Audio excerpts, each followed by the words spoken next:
casting director, she comes out and she just yells, I think she might even call me Greg, but she was like, Craig Geraghty. And I'm like, hey, how? I stand up. And from across the room, from as far away from each other as we can get, she goes, what the fuck? Welcome to My Worst Audition.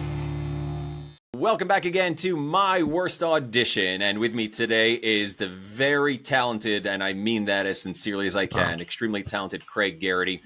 Born and raised in Queens, Craig Geraghty got his start in the entertainment field doing stand-up comedy throughout New York City. And after performing from Caroline's to Carnegie Hall, he started entertaining audiences regularly throughout the Northeast. In 2003, he wrote and starred in the award-winning short film From Woodside, Queens, which premiered at the Oscar-qualifying Aspen Shorts Fest in 2004. Craig continued making short films and in 2009 directed his first feature film, When the Evening Comes, starring Emmy winner Anne Meara and two-time Tony winner Philip Bosco, and he won Best Feature Comedy at the Kent Film Festival. He's been in numerous TV shows, including recurring roles on Ray Donovan, Iron Fist, and The Deuce, and he's appeared on other shows, including For Life, Blue Bloods, The Blacklist, Redemption, Boardwalk Empire, Law & Order, and I just learned The Last O.G., where you told me you were directed by Apollo Creed himself, Carl Weathers, and I am very jealous. I want to hear all about that, but Craig, welcome. Thanks for coming on the show. Thank you, buddy. Thank you for thinking of me and inviting me on. It was, the title of, my, bad auditions, worst auditions. I thought, man, that's appealing because I've had a lot of them. And as I mentioned before we got on, I did write some down because I didn't want to forget them. I always feel like it's one of those things when you sit around talking about them, they start to pop up. And, so I was kind of like talking to myself about them, and you try to forget them. You try to forget them, and you can't. I can't forget them. You can't. No. The first one that came up was Sopranos. I had gotten now remember, this is 8x10s getting hand delivered. I believe they would still get, like people showing up with headshots. I think I was the last actor in New York still carrying around a headshot. Like was it a black and white or was it wasn't color? Black and white, but all right. The one that went to Sopranos though was probably a black and white. It probably was. So I get to the audition, and it is like a room of mountain men. Every man is a monster. Muscle on top of muscle, shaved heads, and I was like, well, what do we... Oh, I don't know. So I'm like, I'm thinking like we all can't be here for the same part. So what starts to go through my head is I got to get whatever part this is going for, because like I'm the only guy here who looks like me. A lot of times I go to auditions and I'm like, wow, there's a lot of chubby guys here with brown hair, like we all look the same. This case, I said, it's not, this is destiny. I'm going to be on Sopranos. And we didn't get the script ahead of time. We didn't get sides. But I get there and the casting director, she comes out and she just yells, I think she might even call me Greg, but she was like, Craig Geraghty. And I'm like, hey, how? I stand up, and from across the room, from as far away from each other as we can get, she goes, what the fuck? And I was like, what's up? And she goes, you look like you're fucking 12 years old. I can't have Tony Soprano kill a 12-year-old. So first of all, I'm not a big man, right? So now I'm standing in this room of big men. Mm-hmm. I could not have felt smaller. I was mortified. And the whole room, even all these tough guys were all like, hey. So she goes, come in. So I walk into the room and she goes, hey, I'm sorry about that. I shouldn't have done that. And something in me just said, you're right. So I said, you're right. It was very unprofessional. Good for you. And she kind of like snapped at me and she goes, well, you're here now. You should audition. I go, what's the point? And she goes, because you're in front of you're in front of one of the most successful casting directors in New York City. And I said, did it appear like it? I don't know. This isn't working for me. And she goes, you want to do the scene or what? So I go, let's do it. So it's the scene. I don't know if you were a Sopranos fan, but there was a period of time in the show where I think Tony had a heart attack and he was walking around and his body man was a big guy. And Tony needed to prove that he could still, be the tough guy. And he picks a fight with him, right? Yeah. And they were in the back of the Bada Bang. And, so that's the role I was up for. Yeah, you're not getting that. Yeah, no way. And, she just shredded me in front of the entire room. I was so mortified. I was so belittled. And you know what I did say to her? I said, you had my headshot. You brought me in. Yeah. My headshot says, maybe it says 5'7". I'm like 5'6.5" or something. I don't know. She was like, oh, yeah, you're right. But they were tough. That was a very tough room. But I also remembered some, speaking of tough guy roles, I went in, it was for a student film. I was just getting started. And like we were saying ahead of time, I don't come from a theater world. I didn't study acting. And I went to school. I have a degree in political science and history, like you. We learned that in our little chat before we started. We both have the same degree, poli-sci and history. Yep. I had no clue. I was a history teacher who just was like, I always felt like comedy and entertainment is what I was supposed to do. And I quit teaching, and, so here I am. But getting started, I go into this audition at NYU, and they had a couple of studios, and somebody's running the session, but it's a student, and the student's like, oh, you're in over here. Here's your sides. And I'm reading the sides, and I'm like, wow, okay, it's a bouncer. All right, you got to, you got to do it. And in the scene, the bouncer, he's literally stomping somebody's head into a curb. Mm-hmm. And I was like, there's no way that these kids would want me in this movie. I don't look like a bouncer. Why would you cast me as a bouncer? Mm. So I go into this room and I start going crazy. I threw the script and I'm pretending I'm pummeling somebody, and I'm like, I'm smashing, these kids like, and then somebody just walks right into the room. The kid running the kid from outside, he's like, sorry to interrupt. And I'm like, I got snot running down my face. I'm like punching a fake person.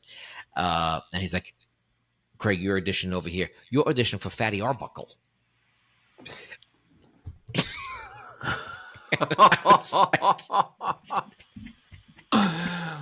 Oh, man. Like, sir, this is a Wendy's. Oh, sorry. Right, there's three terrified little girls behind this I mean, I don't mean to say that to be politically incorrect, but you know what I mean? There's three terrified young women behind this table. Oh, I'm here, you motherfucker. Oh. And then it turns out I'm auditioning for the role of Fatty Arbuckle in a crazy 20s romp. Oh, so I wind up getting that part as Fatty Arbuckle instead. Nice. Yeah. Good for you. They won't forget that one. That was crazy. But I don't know. My early managers would. I think they thought I was a lot bigger than I am. And I wound up a couple of times going out as football players. I was like, no one's casting a punter. They wanted giant linemen. Yeah. And I'd be in the room next to big giant men. But what I learned from it was, I'm in the room. I'm going to try. The casting director might remember me.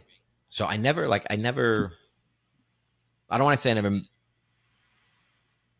I always gave a shit, but in the sense that, all right, I'm just going to do what I want to do then. Yeah. I'm not going to mail it in. No, you're not going to mail it in. No, I'm going to take advantage of the opportunity, but I'm just going to do it my way. Your way, yeah. And you have fun with it, and you're going to enjoy the room, and whatever happens, happens. And that's usually when you're at your best. Yeah. I had Popeye's chicken. I saw that one, and it's a good one. I have a friend from New Orleans. He's like, that's racist. that's racist, that commercial. I said, is it? I didn't know. And he's like, that's racist towards Cajun people. And I said, look, I didn't know. But that was a thing where they weren't looking for white men to play this chef. So I went in for the role of dad. And the casting director said, you want to try the chef? And I'm like, it seems like you've made up your mind. Like, I'm good. I auditioned for the role of dad. She's like, just give it a shot. I went crazy, going like, it was like, a little bit of cayenne pepper, I'm going to get over sugar, celery, onion, pepper. Where's that chicken from? None of it made sense. And it turned out they flip-flopped the whole thing. Because I think it was supposed to be a white family and African-American chef. Okay. So I became the chef, and it became African-American family. And you were great. I love that ad. It was funny. I thought it was funny. But I wear glasses. I wear reading glasses now. All right, old man. And it's, in a lot of auditions, right? You go in. You wear glasses from time to time, right? I normally wear regular glasses. Yeah. I'm nearsighted, but I take them off for this because it'll reflect weird off the computer. So when you go in for an audition, if you had them on, they would say, can you take them off? Yeah. Mm-hmm. So I have no problem with distance, but reading is, it became difficult in my 40s. Mm-hmm. And right, you always go in with your script. If it's a one-liner, you still have the script in your hand. Okay. Right. This was pre self-tape at home. Now it's like you really should have it memorized because, and even though we would go into the room and we would mostly have it memorized, we still could look at our script if need be. Mm-hmm. But it got to where I couldn't read the script anymore unless I was wearing the glasses. Mm. So I also have a terrible time memorizing. Mm. And I should say I have a terrible time memorizing things in order. And so I'm better at improving and getting the gist of it and then doing the role, So which is, I think that when we first met sorry to interrupt you, but the thing we first did together, our mutual friend Josh Apter's pilot Max Danger. Yeah. I mean, that was a lot of what it was. Here's the general idea of the scene. Mm-hmm. Go play. And I've seen you work, and I know that's great for you. I don't know if that's where you're at your best, but you're definitely very good at it. Yeah, so it is where I'm at my best. And I find that I get to actually act as opposed to trying to, spit back someone's words. And that's not to be disrespectful to the writers. No, sure. It's simply maybe because I'm not that great of an actor. You know what I mean? You're good, dude. You're very good. Thank you. But, maybe that's my crutch. It's like, I'm better this way or whatever. So, because I've seen auditions, like I had an audition for Bull since the taping from home thing. And I thought I did well on it. But I know that when I looked at it, none of the takes I sent in, none of the words were in order. Mm-hmm. None of them. And I happened to be in a van with the casting director, and she said, I don't normally say this, but there wasn't even a close second. Oh, wow. She goes, I don't normally say that. And I said, oh, wow, thank you very much. I said, I watched my audition back after I had submitted, and I realized I really didn't say a lot of the words that you sent me. And she goes, it didn't matter. We just knew, that you were it. And I said, oh, okay, thank you so much, man. So it gave me also that confidence of stop trying to memorize this stuff. It's not a test. It's not Friday spelling bee. It's St. Sebastian's. Yeah. So my glasses. So I'm in for Kevin Can Wait. Kevin James. Sure. Mm-hmm. Yep. Which I saw him do stand up at my college in '92, and I was like, wow, I would love to work on his show. Mm-hmm. And I would get to that room, and I'm expecting I'm going to play a little bit. I have the lines, and I start to just kind of improv a little bit, nothing crazy. And the casting director, he stops me and he goes, just stick to the script. So I was like, okay. I go to put on my glasses, and he goes, do you need the glasses? I said, yeah, a little bit to stick to this. He's like, all right, well, let's do it without the glasses. So I have most of the script memorized. So I'm filling in the blanks. I'm not making up characters and names and stuff. Yeah. Sure. So we get started. He stops me again. He's Craig. Just stick to the script. Yeah, but remember I said the thing with the glasses, and you said I hold up the paper and I was like, I can't. He goes, just the words on the paper. So, I start inside crumbling because it's also a physical thing. So also I have some anxiety now because I know that I don't have the words memorized. Mm-hmm. And I have an issue with the fact that I can't memorize. I'm very hard on myself. And he's calling me out. This is like the bad dream come true. Yeah. Mm-hmm. And he won't let me do it with the glasses on. And then I keep trying to get started. And probably 3 or 4 times he stopped me each time. Oof. And I was just begging, like, please say next. I know. Seriously. Just be merciful and end this. And I hate to just but these are the ones when you reach out, I'm like, these are the ones that stick out to me because they build confidence in the fact that I'm still alive, I'm still standing. I've booked other jobs since. I've been in for that casting director since. He may or may not remember that audition. Most casting directors say we don't remember it. There's one casting director. I think she was like VP of casting at ABC, and I think I know her name if I said it out loud. But is it Marcy Phillips? It might be. I'll just say she was a sweetheart to me. But you go ahead. That was my experience. It's not that she wasn't mean to me. Okay. But I got brought in for a show called like 7 Train or something. Okay. It was like the show was basically about a bunch of guys from Queens. Okay. So you should easily. You're right there. Right? Yeah. And it was a big audition. It was for a series regular. It might have been one of my first series regular auditions too. Okay. And it had to be one of my first ones. And then I sit down, and one of the guys from Brothers McMullen sits down next to me. He's going in after me. So I'm like, oh, man, I have some confidence, but not enough confidence to be like, I don't give a shit, Yeah. This is probably, like I said, probably my first series regular audition. So there's enough nerves as it is. Yeah. You're like, I may never get called back in for something like this again. Who knows? Yep. And we start the audition, and I think it's going pretty well. And she stops me, and she said something. She's like, "There's no life. It's lifeless." Oh, that's a gut punch.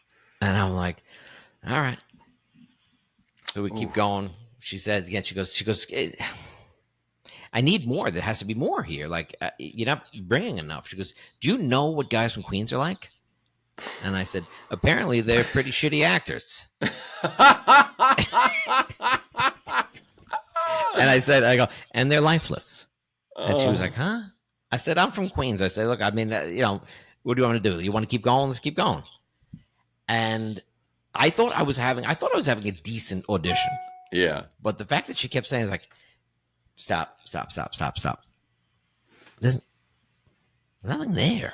It's lifeless, Again, it's just one of those things where in the middle of it, I'm dying. I am just so I'm you're shredded, and there's somebody's recording this. That's the other thing. Yeah. Now I'm not sure if it was Marcy, because it doesn't sound like Marcy. It might have been the other one, and I forget her name. I think it was. I mean, like I said, she wasn't unkind. Mm-hmm. The directions, they were just honest, I guess. I've had casting directors be unkind, in the middle of the auditions, be like, look, you're in a room, it's a Friday at 5:30 on a holiday weekend. Yeah. I'm bitter that you have me there. And like this guy, he's notorious. I won't say his name, but he used to do a lot of the New York like cop shows and stuff like that. Okay. And it wasn't a Law and Order, but this guy was vicious. Just again, stopping me in the middle of each take. And to the point where I've been in the room with him before too. Mm-hmm. And I'm not saying like I'm not up for a guest star. Mm-hmm. This is a role, something like, I think the guy came into the shop, he ordered a pack of gum and he walked out. Yep. And like, no. Like, you disgust me. What are you doing? Oh, geez. And you're just like, what am I doing? I'm terrible. I'm terrible. Oh. Yeah, I've walked out so many times. I had Blue Bloods. I probably auditioned with Blue Bloods 10 times, at least 10 times. Okay. And the last one I was in for, I get a call back, a decent scene. He was a janitor. And again, the glasses, because of the script, I fumbled some lines because I was trying to look. I couldn't read the lines. So finally I looked up at the director. I said, do you mind if I put my glasses on? Mm-hmm. And he said, I'm wearing mine. All Why right. not? Sure. So I put my glasses on, and I wound up, when I put the glasses on, I started doing this almost by accident, a character. Mm. And I was so dismayed when I left. Like I was like, I can't believe this.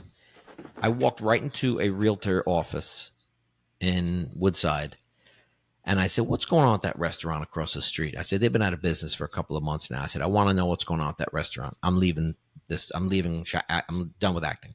Wow. Yeah. And she gives me all this info. And while she's giving me all this info, my agent calls and she goes, you're on hold for that Blue Bloods job.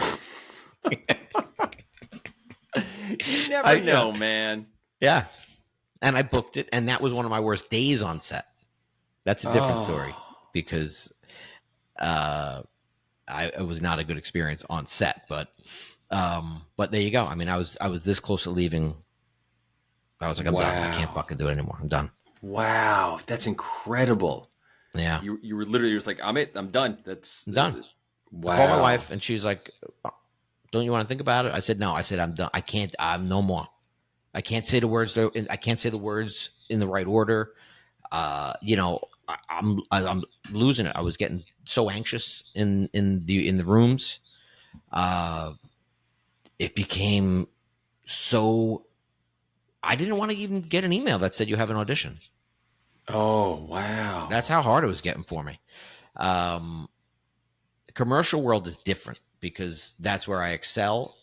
A lot of times, you just got the copy, so you're not expected to have it memorized. Mm-hmm. It's written on a board in front of you, which is at the camera. Mm-hmm. So if you're cheating, it's only this much. Yeah, and there's a lot more leeway for improv in commercial auditions, which is a big strength of yours. And they encourage it in a lot of cases. Mm-hmm. Yeah. So, it's the difference between doing this, for cheating, as opposed to doing this, looking at a script. This ends a scene. Yeah. This ends a connection, Yeah. And my problem with commercial auditions, I just turned one down the other day. I had a string of like, no joke, probably 4 or 5 in a row, shirtless commercial auditions. What? Why? I guess there was a word out that like Craig Geraghty's big on the amusement park scene. So it was like March of whatever year, and they're getting ready to make their summer commercials. Was this for like a water park in upstate New York? Every water park on the East Coast. I auditioned for. I know I auditioned for at least one of those. Okay. And I was like, every week. First of all, I'm pale I am so pale. It's not even funny. I would mess up their white balance. And like in the middle of March, I'm even more pale. Oh yeah. I have no muscle tone. None. So I'm like, I would say to my agent, I'm like, listen, they don't want me. I've seen these commercials. I don't even have like a dad's dad bod. I don't have that even. I'm telling you. They want somebody who's a little lean, little definition. Yeah, maybe a few extra pounds, but that's it. Yeah, exactly. He's not going to blind anybody. Yeah. But that's the other thing. Like, I don't want to say no. I don't want to say no to anything. I know. I'm with you. Yep. And there I am. But the other day I did. I told a fib, though. I hope my manager is not listening, but I said, I can't do it. I have psirosis. Nobody's listening to this, so don't worry about it. What is that? No one's listening. I said, I can't. I have psoriasis and I have red blotches. I said, I can't do it. Because the thing called for me to be in the tub with my daughter, and I was like, my daughter's not in the business, and I'm not going to put my daughter in an audition in the tub. Yeah. So I'm not doing that, first of all. And then second of all, so now I'm supposed to be acting to a fake baby in the tub with my shirt off, sitting down in the worst possible scenario for my stomach. Yeah. Yep. No, I can't do it. Well, good for you for just turning it down. Sometimes you just got to turn it down and say, no, that's not for me. And that comes with being in the business for a while. You start to be like, okay, you know what? There's some that I know just aren't right for me. I'm just going to turn it down. Let's not waste everybody's time. You don't need to audition for every single last thing all the time. So good for you. Nice. Yeah, that was just recently. I said, I can't do it. I'm not doing this. Yeah. I'm not. But well, for anybody listening to this, you're hearing all these ways that Craig has put himself down. I'm short, I'm fat, I'm pale, I can't memorize, I get the words in the wrong order, I'm nervous. It's so incredible because if you actually look at Craig's work, I promise you, he's a very talented dude. And you're like, wow, this guy. And the crazy story you told me was that the woman who said there's no life here, because when I think of you as a performer, I always think of life. There's always something there. So, don't listen to Craig put himself down. You should look at his stuff. Is there a website where people can find your work? My website is it's Craig Geraghty. CraigGeraghty.com. CraigGeraghty.com. That's CraigGeraghty. I'm not that good a speller. I just read it off the bottom of the screen here. You nailed it. Dude, thank you so much for joining me. And I learned so much because, I had no clue that you were poli-sci in history. And your background is very similar to mine. Two dudes who... we didn't go to school for this. We weren't theater people in college, and we had another life. And we're just like, you know what? I don't want to wake up one day and I'm 60 and regret not having tried this. So let's just do this. And you're great, dude. I love watching your work. So thank you, brother. You should be working every damn day. Somebody please cast Craig Geraghty. He's fantastic. And, I look forward to seeing you in whatever you're in next, man. Thank you, brother. And I always love to see your working too. We talked about that ahead of time. Well, I said it here. How beautiful you look in a suit. So thank you. Thank you. I'm going to think of that tonight while I'm in bed. Appreciate it, Gary. All right, buddy. Thank you. Bye.